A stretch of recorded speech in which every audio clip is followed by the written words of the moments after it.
I watched Olivia's manicured hand tremble as she wrote the check. Her French tips clicked nervously against my marble countertop, the same hands that once gestured mockingly at the water stains on my studio apartment ceiling. "This rent is ridiculous, Sophie," she muttered, not looking me in the eye. "I don't understand how it doubled in just 3 months." I sipped my champagne, savoring its crisp bite. Market fluctuations. You know how real estate is. The golden liquid warmed my throat, expensive and satisfying like the revenge I'd been quietly orchestrating. She didn't recognize me, not really. My hair was different now, sleek and expensively highlighted instead of the drugstore dye job I'd had before. My clothes weren't from clearance racks, but designer boutiques. My posture wasn't hunched with insecurity, but straight-backed with hard-earned confidence. The timid Ellie she'd betrayed had died in a car accident last year. But I remembered everything. The night she laughed at my secondhand furniture while sleeping with James in my bedroom. The morning I found them together, her voice cutting through my shock. Maybe if you weren't always working minimum wage jobs, he wouldn't have gotten bored. The cruel twist of her lips as she said it haunts me still, even in this new life. Olivia slid the check across the counter with a sigh. She still had no idea she was paying rent to the same woman whose life she'd destroyed. That the mysterious property developer everyone in their social circle whispered about was the girl they'd once stepped over on their climb up. "Thanks for letting me stay despite the increase," she said, flashing that familiar fake smile that never reached her eyes. "Not many decent places available in this neighborhood." "No problem," I replied, pocketing her payment with fingers adorned by a subtle but flawless diamond ring. A gift to myself when my first million solidified in my accounts. Everyone deserves a roof over their head, even if they have to pay for it with their soul. My rebirth wasn't metaphorical. One moment I was crying behind the wheel after being evicted, the next I was waking up exactly 1 year earlier with every memory intact. The disorientation had been overwhelming at first. The same cracked ceiling of my studio apartment hovered above me, but the eviction notice that had been taped to my door just hours ago, in my subjective experience, was still months in the future. My phone showed a date from last year. Outside, the trees were green with early summer leaves, not the autumn gold they'd worn when my car slid off the rain-slicked road. I'd spent that first day in a daze, touching familiar objects that I'd already lost once, testing if this was some elaborate hallucination brought on by my dying brain. But the world remained solid, permanent, real.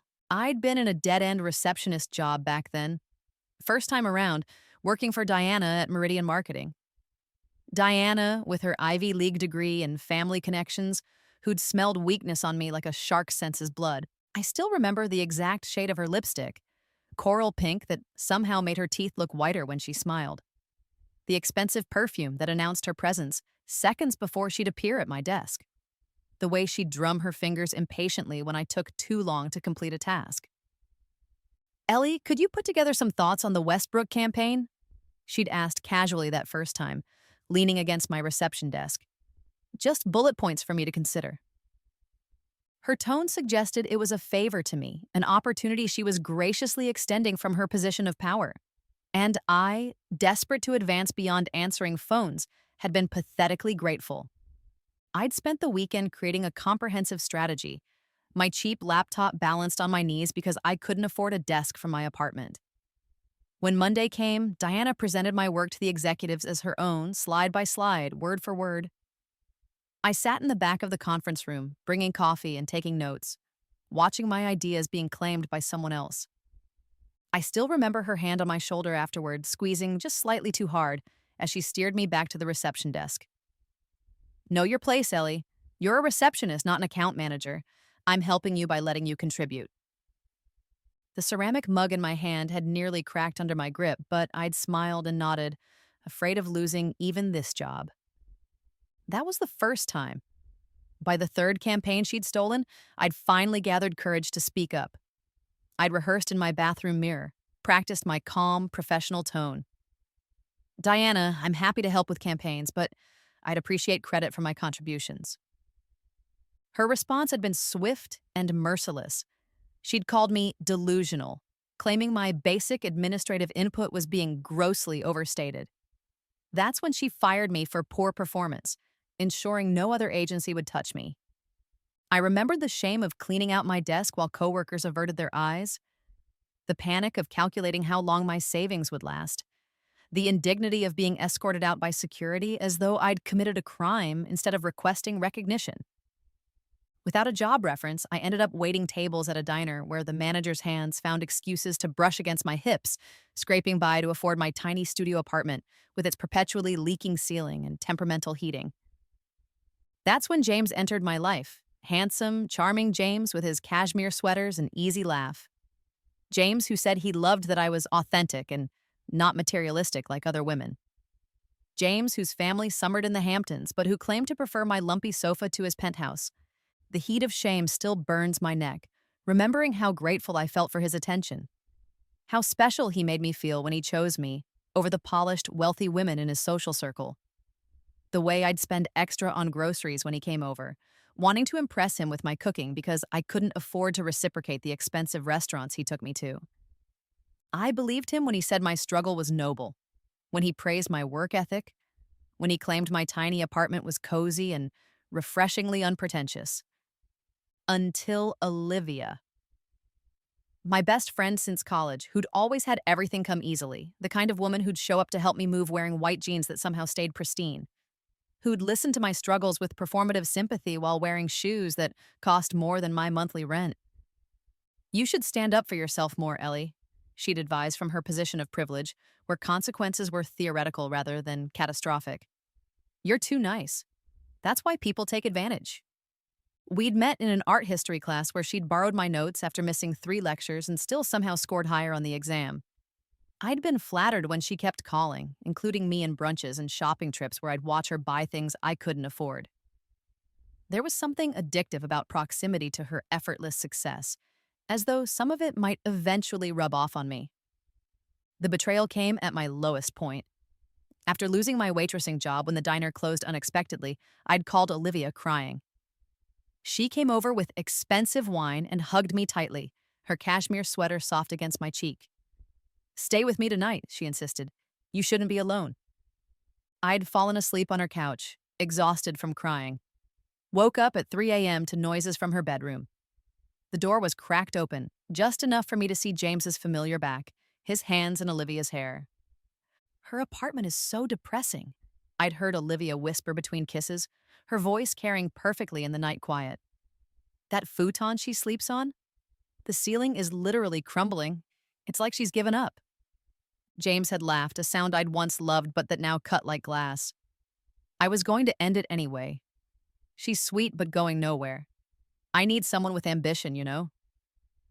I'd grabbed my coat and left silently. Neither called to check on me.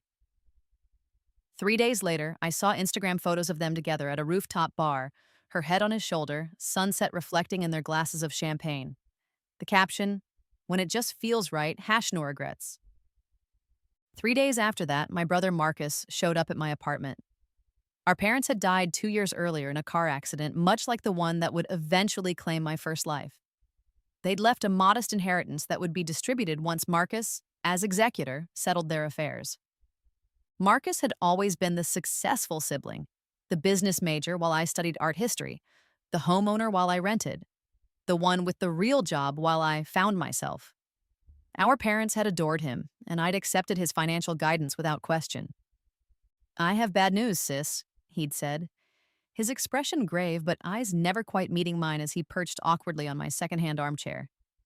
"The estate is underwater, medical bills, taxes. There's nothing left. I've been trying to find a way to tell you." I'd accepted this without question. Marcus had always been the responsible one. Why would he lie? I'd offered him tea in my chipped mug and thanked him for handling everything, even as I wondered how I'd make next month's rent. Only after my death did I learn he'd stolen everything, nearly $300,000 that would have saved me from desperation.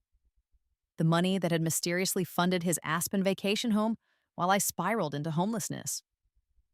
I discovered this during my rebirth year, finding tax documents he'd tried to hide, tracing fund transfers that painted a clear picture of methodical theft. My final indignity came from Claire, my oldest friend from childhood. When I desperately tried launching a small online business selling handmade jewelry, pieces I created at night after sending out dozens of unanswered job applications. I'd reached out to my social circle for support. Claire had initially shared my online store, posted enthusiastic comments about my creativity. But behind my back, she'd told our entire social circle I was having a mental breakdown. "She's not stable," I overheard her telling a mutual friend over coffee at the diner where I'd picked up shifts. All this delusion about starting a business when she can barely pay rent. She needs help, not encouragement. It's kind of sad watching her fall apart like this. My orders dried up overnight. My messages went unanswered. 3 weeks later, crying and driving in the rain after receiving my eviction notice, I hit a guardrail. Pain, then darkness. Then I woke up. 1 year earlier, same body, same life, but with perfect knowledge of what was coming, and a single burning purpose. I'd spent the first day taking inventory of my meager bank account, of the calendar counting down to each betrayal, of the knowledge I now possessed that was worth more than any inheritance. Stock movements I remembered, company failures and successes, market shifts that had seemed random but now formed a clear pattern I could exploit. My phone had buzzed with a text from Diana. "Need you to stay late tonight to prepare for tomorrow's client meeting." I smiled at the screen, my fingertips tingling with anticipation. Game on. "These are excellent ideas, Ellie," Diana said, flipping through my proposal for the Campbell account. Her eyes had that same calculating gleam I now recognized. "Very creative. I'll review them before the meeting tomorrow." The conference room smelled of fresh coffee and Diana's signature perfume, an expensive scent I once coveted but now found cloying. Sunlight streamed through the windows, highlighting the dust particles dancing between us. I noticed details I'd missed the first time. How her smile never reached her eyes. How her fingers possessively curled around the edges of my proposal. "Thank you," I replied, my voice neutral despite the déjà vu tightening my chest. This scene had played out before. Diana's false praise, my naive gratitude, the inevitable theft of my work. But this time, the script had changed. "I'm happy to make any revisions you need." She patted my shoulder. "Just the reception desk for now. We all have to pay our dues." Her wedding ring caught the light as she gestured dismissively. I nodded meekly, watching her walk to her office, my proposal clutched possessively in her manicured hand. Last time, I'd cried in the bathroom, mascara streaking down my cheeks as I tried to muffle my sobs. This time, I smiled, because this time, I'd prepared. The email to Diana's boss was already drafted on my personal laptop, containing scans of my original handwritten notes with timestamps that preceded our meeting. I had drafts saved with metadata intact. Most damning of all, a voice recording from my phone that had been sitting in my purse during our conversation, capturing Diana's explicit acknowledgement that these were my ideas she was reviewing. The anticipation of justice almost made me dizzy. I returned to my reception desk, answering calls with a newfound lightness. When Diana stopped by with revision requests, changes designed to justify her claiming ownership, I made them diligently, saving each version with meticulous care. The Campbell account was Meridian's biggest potential client, worth millions in annual billings. The pressure to impress was enormous. I remembered how nervous Diana had been the first time, checking and rechecking every slide before the presentation. Her relief when the client loved the campaign, my campaign, had been palpable. "Just forwarding you what Ellie gave me," Diana told Mr. Westbrook at the client dinner that Friday. The restaurant was dimly lit, candles casting flickering shadows across the white tablecloth. The scent of truffle oil and expensive wine hung in the air. She's got real potential for a receptionist. Mr. Westbrook frowned, setting down his wine glass. His bushy eyebrows furrowed, creating deep valleys on his forehead. "Ellie, your receptionist created this entire campaign?" Diana's smile faltered. A drop of sweat formed at her temple, despite the restaurant's aggressive air conditioning. "Well, she contributed some initial thoughts that I developed." "That's not what your email said," he interrupted, pulling out his phone. His fingers, thick and tanned against the screen, scrolled through messages. "You wrote, and I quote, 'Attaching the brilliant strategy Ellie created for your review. I haven't changed a thing because it's perfect as is.'" The color drained from Diana's face as he continued. "Then you have another email to your boss taking full credit. Would you like me to read that one too?" The silence at the table was delicious. I kept my eyes on my plate, pushing around a piece of expensive salmon I was too excited to eat, appearing shocked along with everyone else at the table. Inside, electricity coursed through my veins. The trap had sprung exactly as planned. I think Meridian should consider who's really driving their creative success, Mr. Westbrook concluded, his voice carrying just enough to ensure neighboring tables could hear. I'd like to work directly with Ellie moving forward. Diana's face contorted with humiliation, a vein pulsing visibly at her temple. Her carefully constructed professional image crumbled before the entire executive team. The power shift was palpable in the air, like the reversal of a magnetic field. My phone rang at 11:42 that night. Diana's name flashed on the screen as I lay in bed, staring at the ceiling that no longer leaked thanks to my first strategic stock investments. I let it ring 3 times before answering, savoring each shrill tone. Ellie, thank God you answered. Her voice was ragged, stripped of its usual polish. I could hear ice clinking in a glass in the background. Something horrible happened. Someone set me up, made it look like I stole your work. I injected concern into my voice, the same sympathetic tone she'd used when firing me the first time around. That's terrible. What can I do? Tell them we collaborate, that we're a team, that I mentor you. The desperation in her voice was intoxicating, her words slightly slurred. I pictured her in her pristine apartment, designer outfit replaced by pajamas, perfectly styled hair now disheveled. Please, I'll lose everything. My husband's already talking about divorce if my income changes. Of course I'll help, I soothed, playing with a loose thread on my comforter. What if I tell them I'm not ready for client contact? That I need your guidance? Yes, perfect. Relief flooded her voice, her breathing audibly steadying. You're a lifesaver, Ellie. I knew you were different. Not like the others who are always trying to climb over me. Happy to help, I replied, my free hand curling into a fist of triumph. We women need to support each other, right? Her laughter was brittle with relief. Exactly. God, I need to sleep. Thank you, Ellie, truly. See you Monday, I replied sweetly. At Monday's emergency meeting, I did exactly that, making myself appear insecure and underqualified. I stuttered my way through a carefully rehearsed speech about overwhelming client-facing responsibility and needing Diana's mentorship. I even managed to produce tears at the perfect moment, my voice cracking when I mentioned being afraid of disappointing everyone. The result was exactly as I'd calculated. Diana kept her job but was demoted to senior creative advisor, while I was given time to develop away from direct client work. The executives, uncomfortable with my apparent emotional fragility, agreed that this was the best solution for everyone. Diana's relief was pathetically evident. She thanked me profusely in the hallway afterward, promising to be a real mentor moving forward. I accepted her gratitude with downcast eyes, playing the role of naive young woman perfectly. 2 weeks later, armed with evidence of 2 more campaigns Diana had previously stolen from other employees, I met privately with the CEO.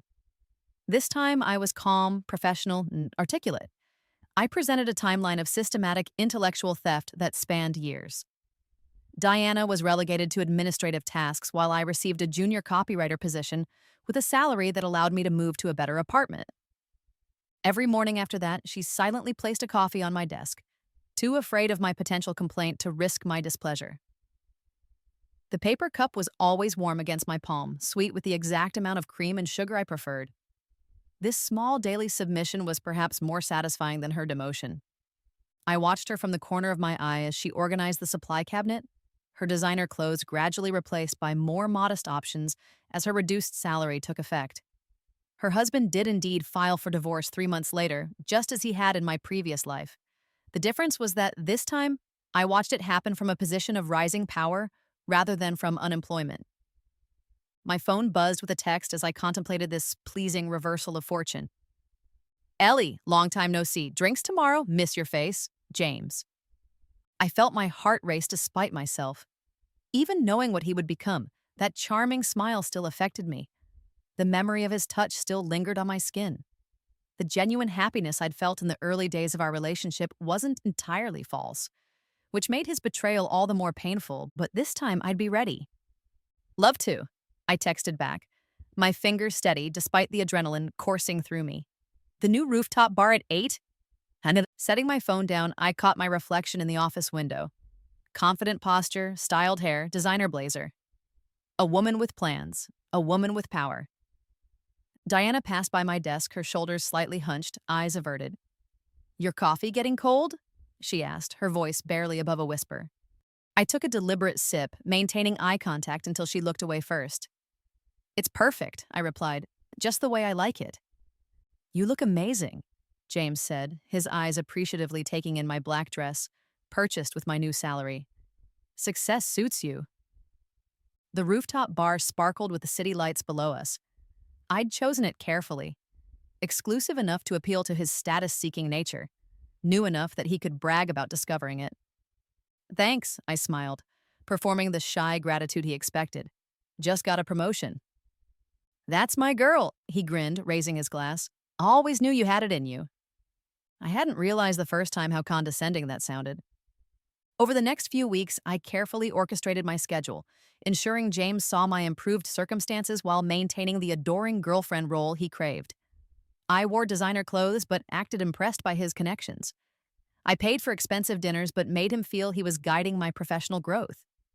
Meanwhile, I was laying a trap. My financial advisor mentioned an opportunity. I mentioned casually during dinner. Something about Lakewood Technologies being undervalued? James perked up immediately. "Lakewood? There are rumors of a major acquisition." "Very hush-hush." I widened my eyes. "Really? Should I invest?"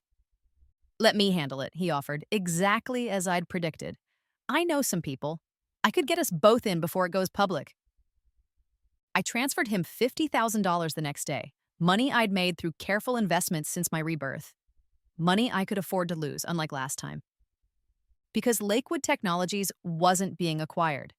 They were 3 months from a massive product failure I remembered from my previous life. One that would tank their stock by 78% overnight. I introduced James to Olivia at a charity gala the following week, watching their immediate attraction with calculated indifference. History repeated itself with eerie precision. The lingering touches, the inside jokes, the sudden excuses for why they both couldn't make our planned outings.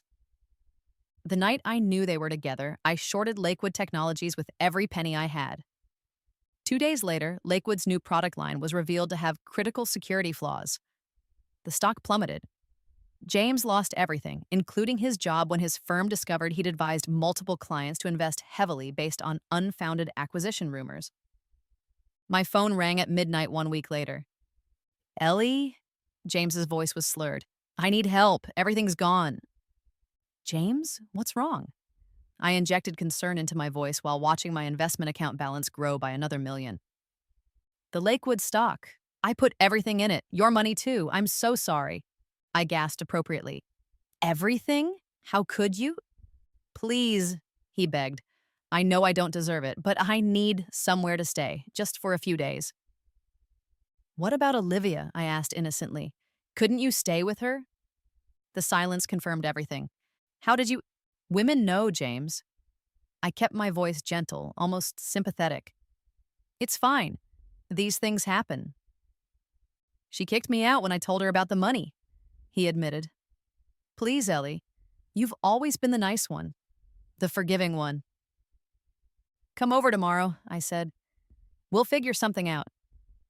I hung up and poured myself another glass of champagne, wondering if he'd noticed my new address was in the city's most exclusive building, the one where I'd been quietly buying up units while establishing myself as the anonymous owner of its property management company.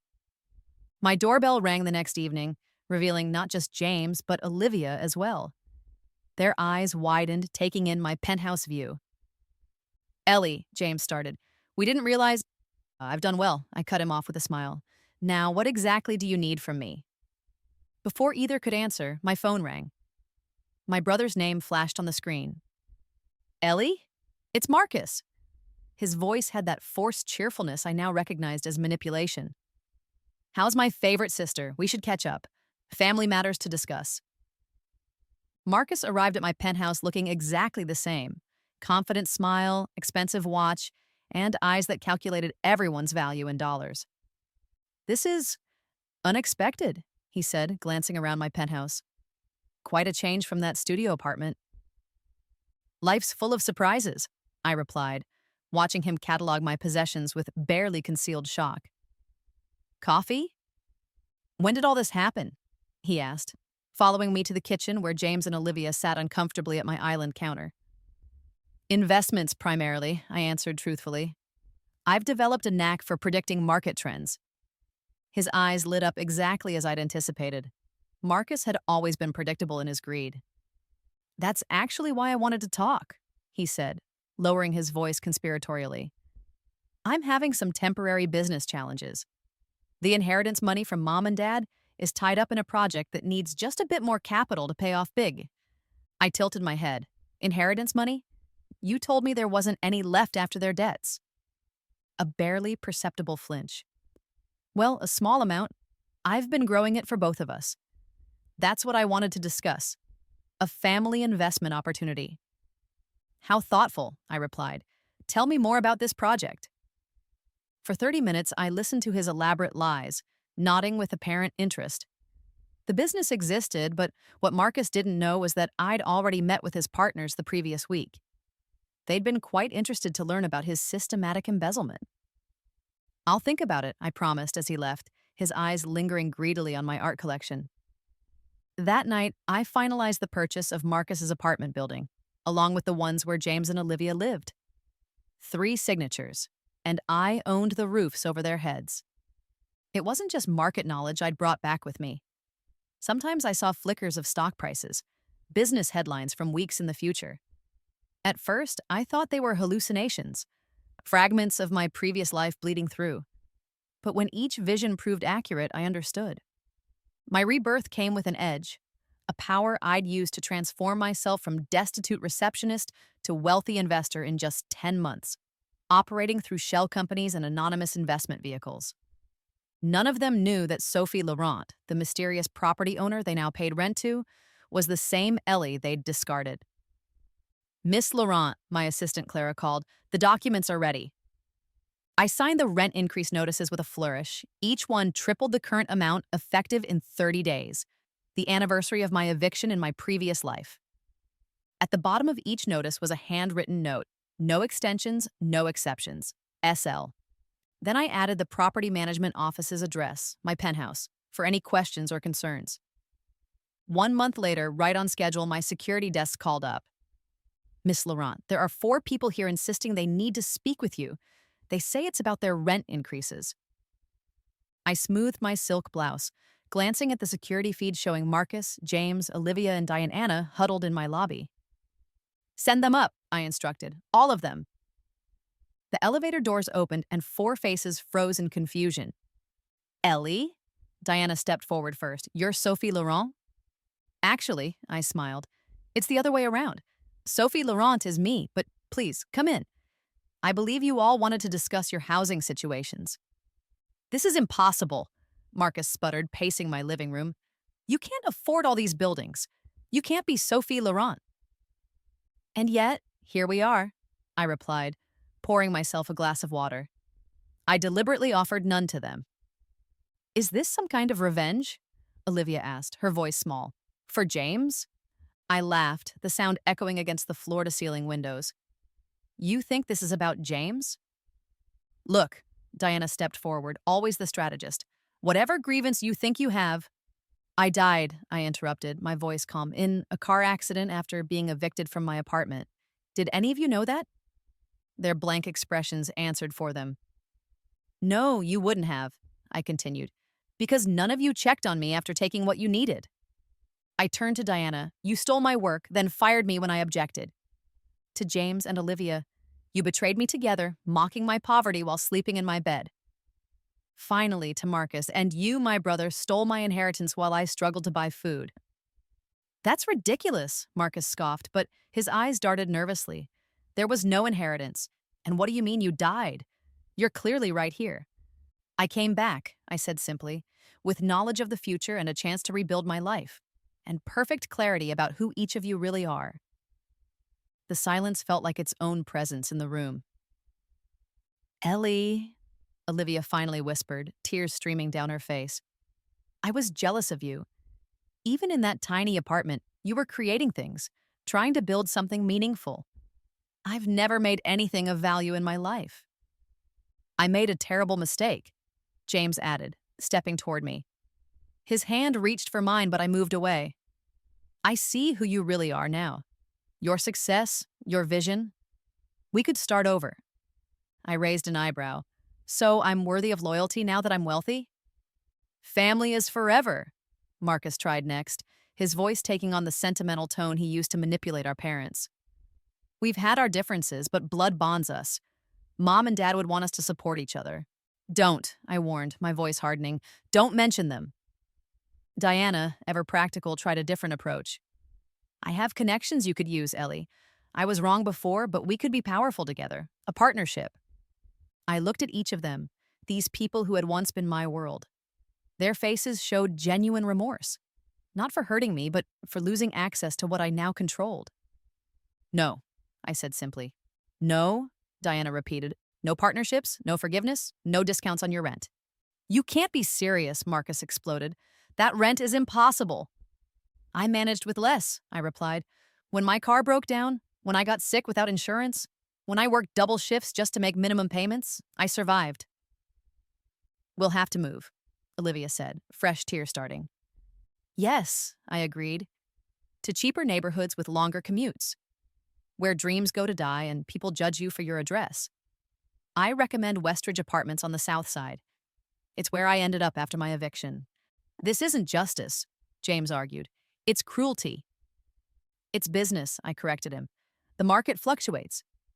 Isn't that what you told your clients who lost everything on your investment advice? I moved to the door, opening it. Your rent is due on the 1st. I don't accept partial payments. One by one they left, shoulders slumped in defeat. When the door closed behind them, I pressed my forehead against its cool surface. The victory felt hollow, an empty space where rage had lived for so long. I'd expected satisfaction.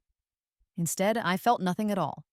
The Maldives sunset painted the ocean in impossible shades of orange and pink. 6 months had passed since the confrontation in my penthouse, and I'd needed every moment of this solitude to find my center again. More tea, Miss Laurent, the resort attendant asked. Thank you, I smiled, feeling the tension in my shoulders ease as I watched waves lap against white sand. Revenge hadn't brought the peace I'd expected. After the initial satisfaction faded, I was left with the same emptiness, just in more expensive surroundings. The breakthrough came when I received notice that Marcus had fallen behind on rent. My first instinct was triumph, until I realized I'd become what I despised, someone using housing insecurity as a weapon. That night, I established the Second Chance Housing Foundation, transferring ownership of all my buildings and seeding it with $20 million. The foundation provided affordable housing and financial literacy programs with one condition. Residents contributed to community service. I kept tabs on them all, of course. Marcus took a management position at a hardware store, honest work for the first time in his life. His performance reviews showed growing responsibility and unexpected leadership. Diana started over at a small agency, creating campaigns for local businesses. Without shortcuts, her natural creativity finally had room to develop. She volunteered teaching marketing skills at community colleges. James struggled longest, his resume filled with prestigious titles that meant nothing without connections. After 3 humbling months as a rideshare driver, he found work at a financial literacy startup, warning others about investment scams. And Olivia surprised me most. She sold her designer wardrobe to fund baking classes, now running a small but growing cake business from a shared kitchen incubator. Her Instagram showed genuine joy in creating something with her own hands. I denied their rental applications when they eventually sought housing through my foundation. Some boundaries needed to remain. But I made sure other decent, affordable options found their way to them. More sunset watching? A voice asked behind me. I turned to see Michael, the environmental engineer I'd met 3 weeks ago while volunteering with the resort's coral restoration project. Unlike the others from my past, he saw me for who I was now. Neither the desperate Ellie nor the vengeful Sophie, but someone in between and altogether new. Just thinking, I replied, making space for him on my lounge chair. Dangerous pastime, he teased, his eyes crinkling.